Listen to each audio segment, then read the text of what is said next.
আসসালামু আলাইকুম ওয়া রাহমাতুল্লাহ।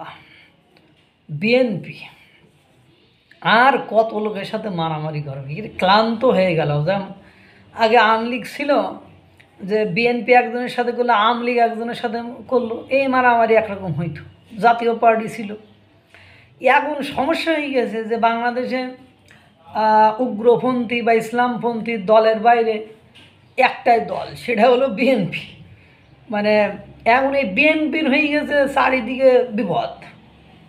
কীরকম বিপদ? এই যে মনে করেন স্কুলের কমিটিতে অনেক গণ্ডগোল করে কিশোরগঞ্জের উইকেট একটা ফেলে দিয়েছে। আপনি একটুখানি আগে আমি নিউজ ছাড়ছিলাম, আপনারা দেখছেন। এখন আবার দেখি ওই যে ভোলা আছে না, ভোলা সরফেশন ভোলা, এই ভোলায় এই চাইল বিতরণ করতে যে বিএনপির সাথে জামাতে ইসলামী আন্দোলনের একটা সংঘর্ষবাদী গিয়েছে। সে মনে করেন তো যে চালির জায়গায় আছে, জনগণ দেখলাম মারামারি করতে করে কাদার মধ্যে নেমে পড়তেছে। এখন হেতারে যদি এত মারামারি সংঘর্ষ করে, সারা বাংলাদেশ যেতটা সংঘর্ষময় বাংলাদেশ, এখন ওদের একা পেয়ে আপনারা এভাবে সাইজ করবেন কেন? ঠিক না। কিন্তু বিএনপির একা পাইছেন বলে সবাই মিলে ধরতেছেন।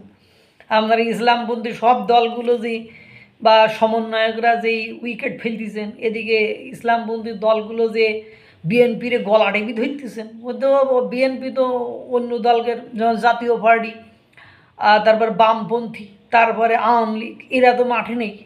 এরা মাঠে আসতে চাইলেও আপনারা আসতে দিচ্ছেন না। বিএনপিও অত বেশি জোর দিচ্ছেন। এখন বিএনপি হয়ে গেছে বিপদ।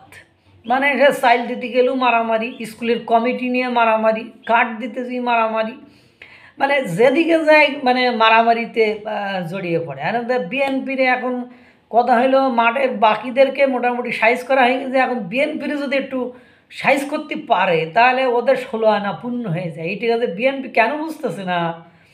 আমি এটা বুঝতেছি না। বিএনপি যদি এটা না বোঝে তাহলে বিএনপির মানে বিপদ আছে সামনে।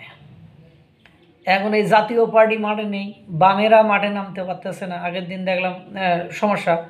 তারপরে মনে করেন আওয়ামী লীগ স্ট্রং দল, তারা না মাঠে নেই। এখন বিএনপি সে চাইল দিতে যে ভোলাই করেছে মারামারি, নেন ঠেলা। গরিব লোক একটু চাইল টাইল নেবে, ঈদের আগে খাবে। এখন তো যে দেখেন তো কী বিপদ। এই যে মারামারি কাটাকাটি চলতে থাকলে ভালো লাগে? রোজার মাসে মানে শয়তান সব আটকানি, এই সময় ইবাদত করবেন। তো এইভাবে মানে আমি মনে হচ্ছে এই যে যারা মারামারি করছে, সংঘর্ষ করছে, এরা মানে শরীরে জাকাত দিচ্ছে, যে পুষ্টি একটু কমাচ্ছে। আল্লাহ তাআলা সকলকে ভালো রাখুক, সুস্থ রাখুক। আসসালামু আলাইকুম ওয়া রাহমাতুল্লাহ।